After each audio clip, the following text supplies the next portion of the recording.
Oh, hi, Petersen. Come on in. We'll show you our secret warehouse, our version of the vault. Come on.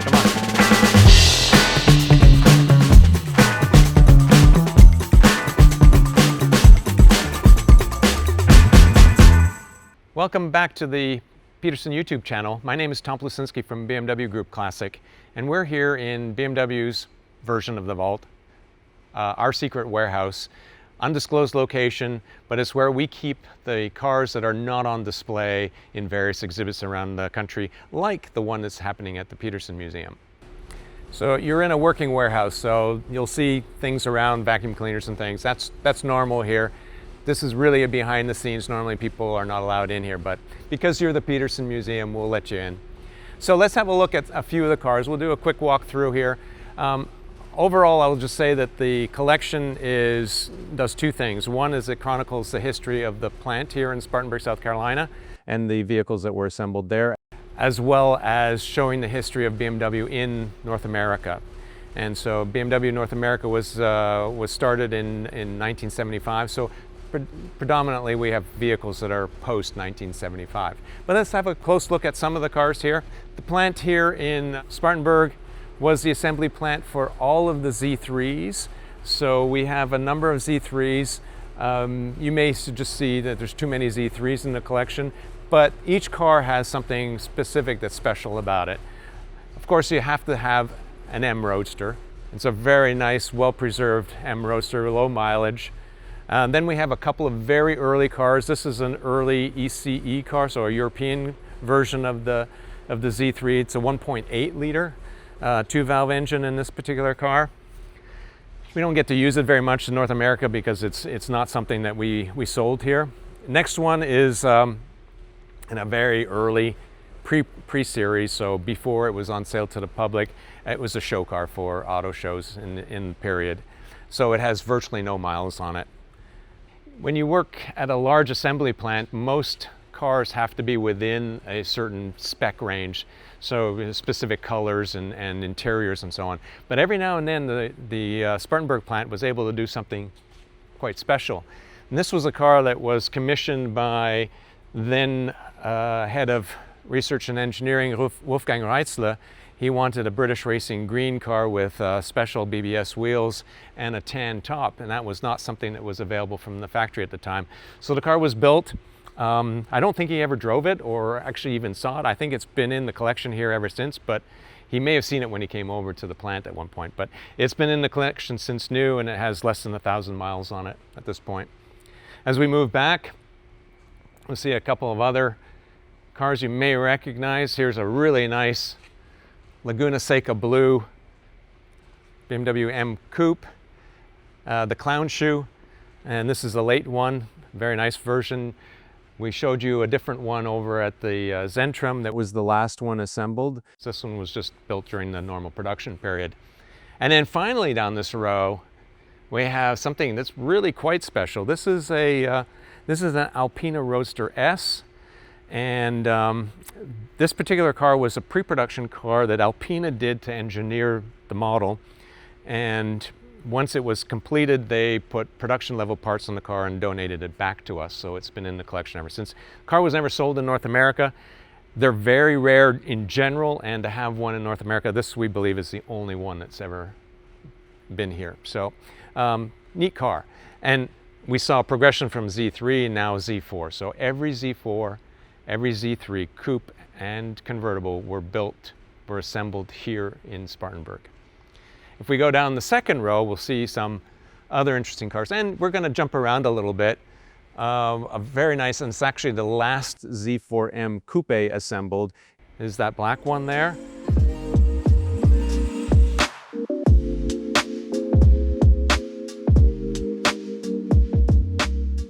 This vehicle is an X5M, and the reason it was put in the collection is it's the 5 millionth vehicle built by the plant in Spartanburg.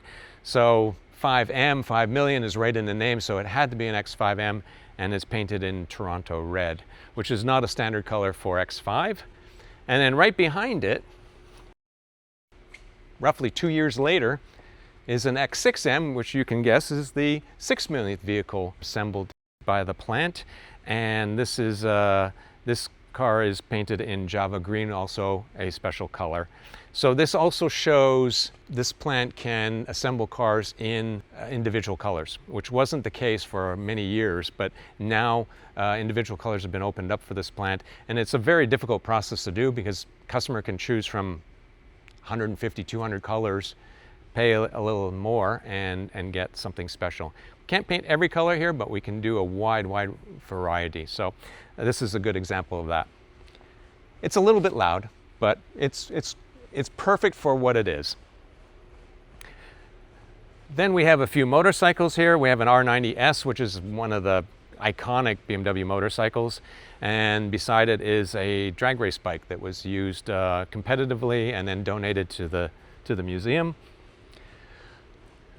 And then we have the Z4 version that was not assembled at the plant. So when this Z4 went to production, the plant was at capacity with X5 or X products, so production of these was moved to Germany, and we kept one anyways just so we had the entire lineage of the Z3 and Z4.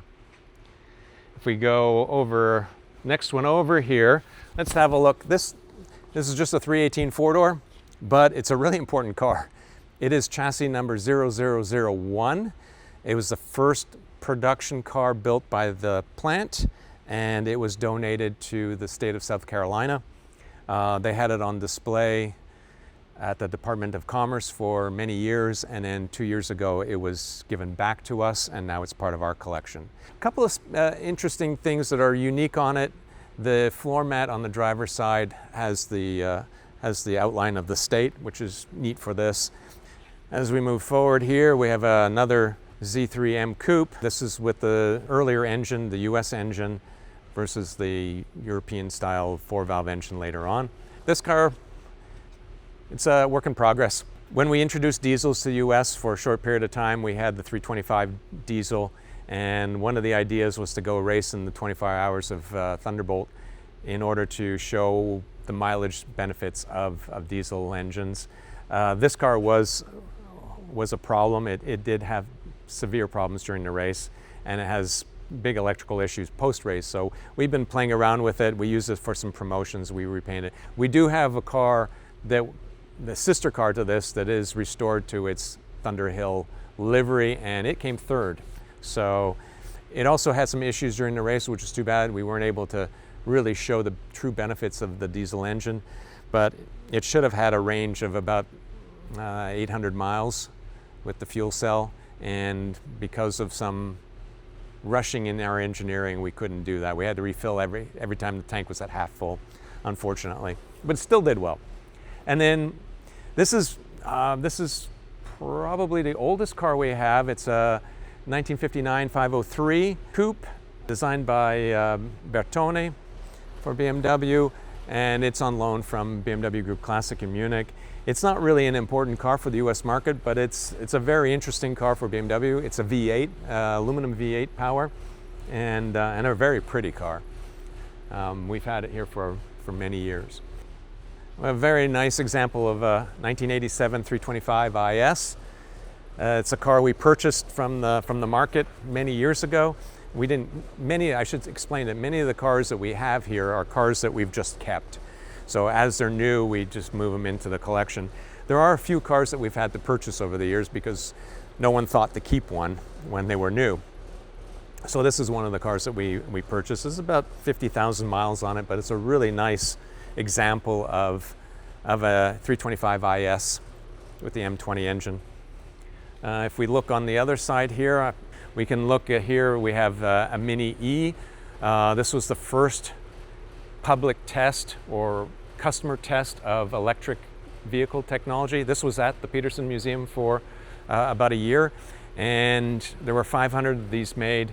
They were used to test infrastructure, technologies in the car, and how customers interacted with electric cars. And very, very positive outcome for us, and then we'll see some of the cars that it morphed into later on.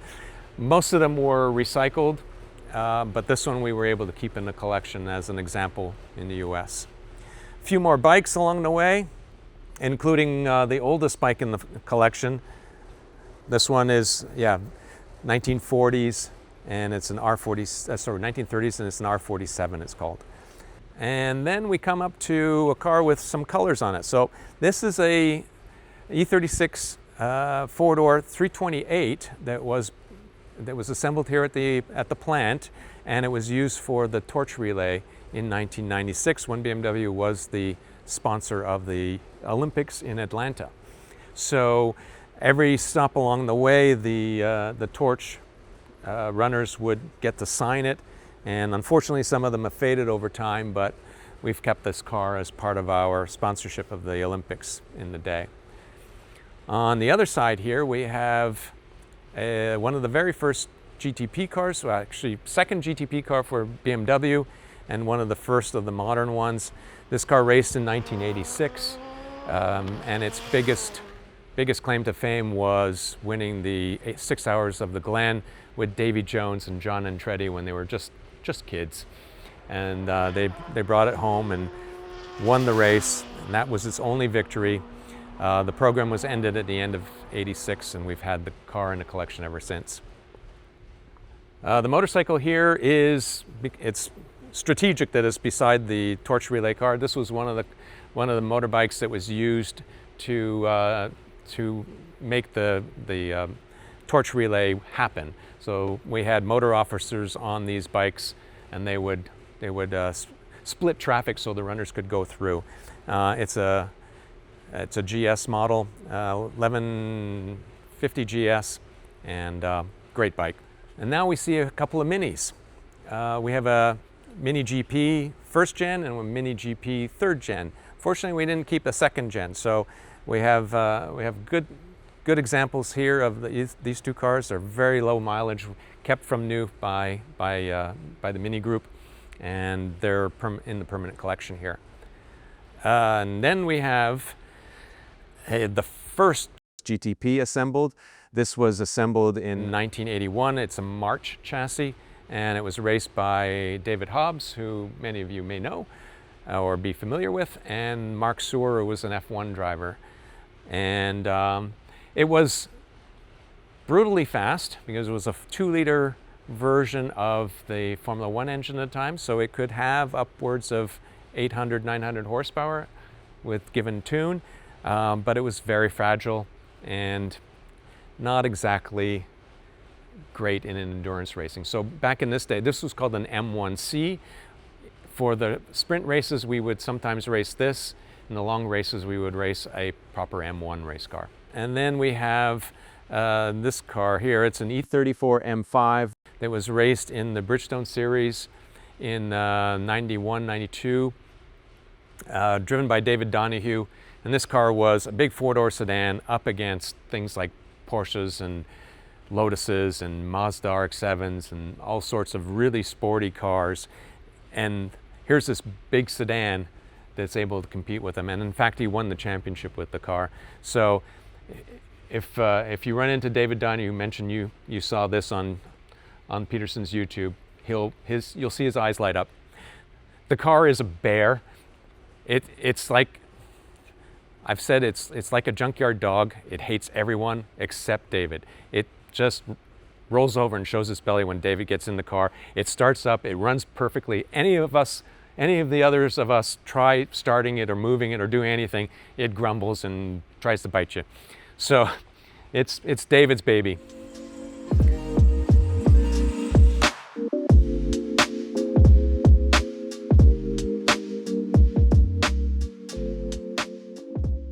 This is an M Coupe that was produced to go race at the Nordschleife Nürburgring 24, driven by a few names that may be recognizable. Roberto Ravaglia was a big driver for BMW over the years, and I believe Mr. Mueller was the gentleman who did a lot of the lap times at the Nürburgring for comparison on street cars. But this race at the Nordschleife, I'm not sure how it finished. It wasn't particularly competitive, but after it was done, it came back to the collection here. And then here's another early car in the collection. This also predates BMW North America. So this is a 1973 3.0 CSL. injected version versus the early carbureted versions. It's a non-Batmobile, so it doesn't have the spoiler on the front or the wing on the back, and it's the more stealth version of the CSL. But great car, drives fantastically, and it's really great that we have this in the collection. It's on permanent loan from BMW Group Classic Munich. We have one of each generation of M5. The M5 is a really important car for BMW in North America. Our first M5 is with the Petersen right now for a little while longer, and we're looking forward to it coming back to us because it's one we really love to drive. But down this line we have one of each. So we have an E34 here. This car is a little bit interesting because it was put in the Classic collection in Munich as a US spec car, and it's mostly US spec. It's missing one thing to make it proper US spec, which is the high mount brake light in the car, but it is chassis number 003. So it was essentially a pre-production vehicle and they didn't know what to do with it, so it was in the collection. We brought it over here several years ago with like 20 miles on it, and right now I think it has about 500 miles on it. So it's a really good example of the E34 I should say. There aren't many E34 M5s, and this was the last of the hand-built M5s, and so we're really quite happy to have that one. This one is, they're a bit out of order, but this is an E60 M5. This one's a manual transmission car. Unfortunately, my predecessors didn't think to keep one of these when they were new, so we had to go out in the open market to find one. Many of them have been modified over the years. It's a car that really lends itself to mods and performance improvements, but we really wanted one that was dead bone stock, and we finally found one. It took us about 2 years, and the other thing we were looking for was a manual transmission version, which was only available in the US market. So if we were having one in the collection, it had to be manual. And we finally found this one. It's a beautiful example, fantastic to drive. It's got that V10 engine of 500 horsepower. There's nothing like it. It's a really neat car. And then this is probably the most beloved of the M5 models, the E39 M5, powered by the S62 V8, 400 horsepower. It truly is a benchmark car, and we know many of our competitors use E39 M5s as their benchmark for chassis dynamics and power and just overall feel. It's, to this day, it feels fantastic and modern. The only thing that gives up its age are the infotainment things on the center console. This one has a nav system which is archaic. But other than that, the car is fantastic. It drives fantastically, and that engine is really sweet. As we move a little bit back here, we've got a couple of race cars we can cover. That is a Formula 2. It was driven by Christian Danner. The Formula 2 engine in this car is based on the 2002 block that has a 4-valve head on it, and they could develop somewhere in the range of high 200s to 300 horsepower with that setup. That engine also morphed into the F1 engine that won us the championship in 1983, and then at that point it was turbocharged, and it could do, well, about 800 horsepower for race tune, and then in qualifying trim it could do upwards of 1200 horsepower for a lap or two until it blew up. But it was a very, very good time for engine development work. This is an E92 M3 GT. There's one in the museum at the moment, and this is a show car, so it's a non-running car. The one you have at the Petersen at the moment is the car. It's the one that won Sebring twice and won the championship. It won everything. So you have the right car. We have the second best here. And then if we look at this one, you may never have seen this one before. It's a one of one, and it was a concept for turning the Z3 Coupe into a race car. This is really not a true car. It's a show car or a design study, but it morphed into the car that raced at the Nürburgring later on. The interesting thing about it, I just have to show you one thing, is the doors. You wonder how the door opens? Well, not much of the door opens. So you adjust the top part and then you climb over the tub to get in. Fun little archival thing, but not really important to the history of the car, really. And then if we head back to this row, In the Zentrum we have a Z8 Roadster. This is an Alpina Roadster. Alpina V8 Roadster is the proper name for it. There were 555 of these built. This is car number 500. We've owned it since new. And the reason there are two versions of the Z8 is the US market initially thought that the Z8 could have a bigger market impact if there was an automatic transmission available. It was initially only available with the manual transmission and the engine from the M5, the S62. Alpina had been working on a different engine and automatic transmission setup for the car, and so that finally got greenlit and came to production, and this is one of them. Interestingly, the market for the Z8 had almost finished by the time these arrived in market, so they weren't the best-selling cars at the time, but now the Z8 version is worth more than the Z8, than the manual version. So shows you history changes how things are perceived. But a wonderful car. I should also mention that the Z8 was a car that allowed BMW to pioneer small production aluminum extrusion and aluminum extrusion subframes and chassis development. It was important for us to learn on a car, and this was the one, in order to be able to do the Rolls-Royce Phantom that came a few years later.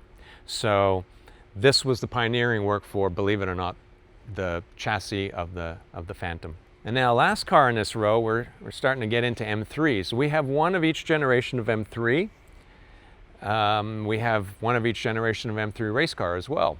So this is a E46 M3. This was another car that we had to purchase from a customer because we hadn't kept one in the collection. These are really well loved, wonderful car, inline six, and it was the car that really was the breakout for BMW M in the US. About 45,000 of these were sold in the US, so it was really a big step up. Big volume for M started with the E36 M3, which we can walk back to here. And we have a very special E36 M3. It's hard to believe now, but the E30 M3 was not a huge sales success.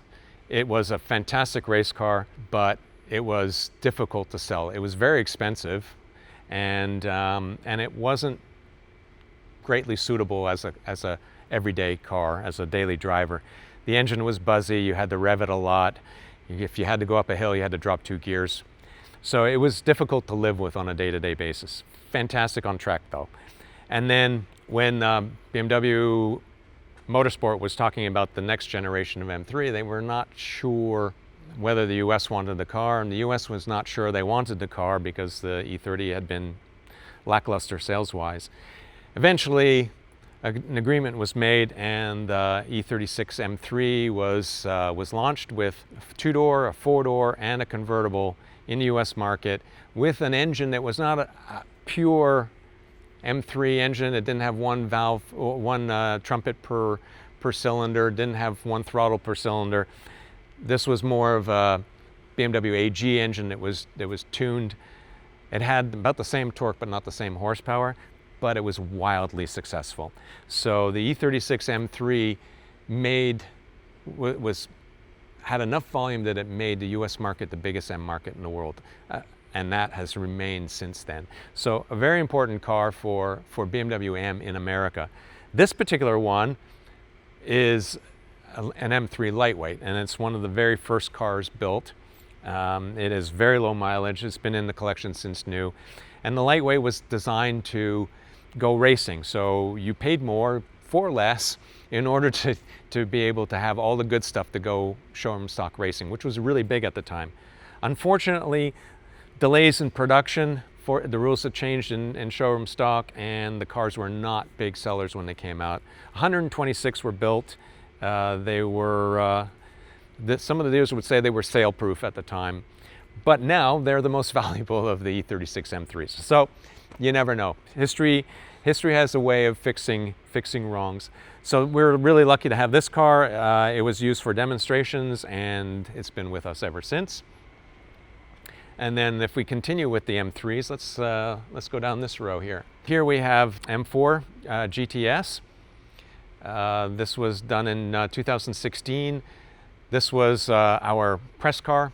So if you've seen a press report or press videos on the GTS, it was likely this car. If it was done in North America, it was this car. It should have been probably recycled because it is pre-series, but we've managed to keep it in the fleet, and it has a home for its life here. Behind me is an E92 M3 Lime Rock Edition. There is a Lime Rock Edition in the museum at the moment, but that is car 000, so it predates the Lime Rock. It was the proof of concept for the Lime Rock. It's actually not painted in fire orange. It's got fire orange flex paint on top of the Valencia orange paint. So that's another story. You have to go to the museum to read about that. But this one is a proper 1 of 200 Lime Rock Edition with about 4,000 miles on it, so a very low mileage car.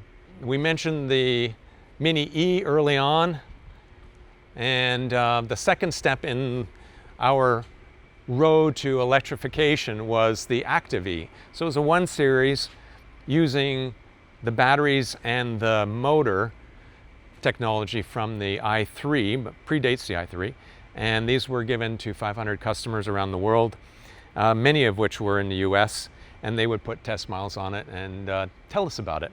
So one of the agreements was we were getting data from all these customers along the way. And we had one customer in the US that drove the most of anyone in the world. He was completely into it, had a Mini E, an Active E, and then went into the production i3. And this is an i3S, so it's one of the very last versions of it. You can tell by the flared fenders on it, the more power, and a larger battery pack. Neat car, carbon fiber structure, a safety cell, and then an aluminum platform for suspension and brakes and engine and so on. Really moved technology forward a long way. It was kind of a dead end, but in some respects, but it was important to the history of the brand.